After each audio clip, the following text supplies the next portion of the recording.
All right, some more questions that we've gotten in, so we'll try and give you some answers for them.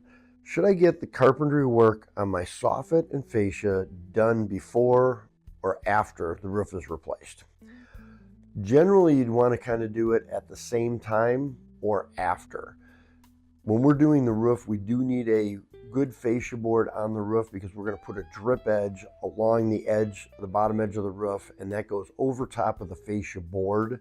So if the fascia board is bad, when we actually are doing the roof, if it's rotted out, we'll pull the gutter off, we'll install a new fascia board, and then go ahead and put our roof on after that. The soffit work could be done afterwards. You could also do the fascia and the soffit work ahead of time. Generally, though, it gets done around the same time that the roof is being installed. Next question that we have, when getting a new roof, do we have to remove all the gutters and downspouts? I just had new ones installed. No, generally we do not have to remove the gutters and the downspouts when we install the roof. We will put a tarp over top of them to help protect them. Please understand that we are removing thousands and thousands of pounds of roofing material off of your roof, and we're installing that amount of roofing material back onto your roof.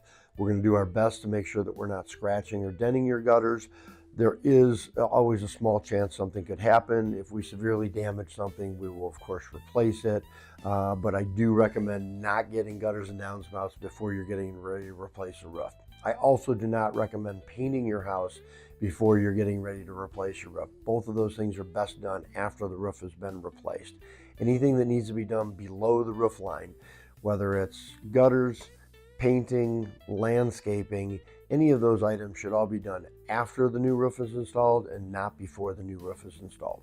And then I got a question of how many rows of ice and water shield do you use?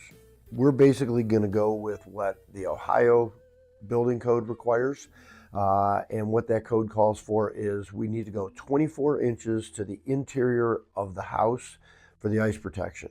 Now keep in mind that the roof has a slope to it. So generally, ice and water shield is a 36-inch wide sheet of ice and water shield. If you have any kind of a slope and you have any soffits that are wider than about 8 inches wide, you end up needing 2 rows of ice and water shield on there to get you the full 24 inches to the inside of the house.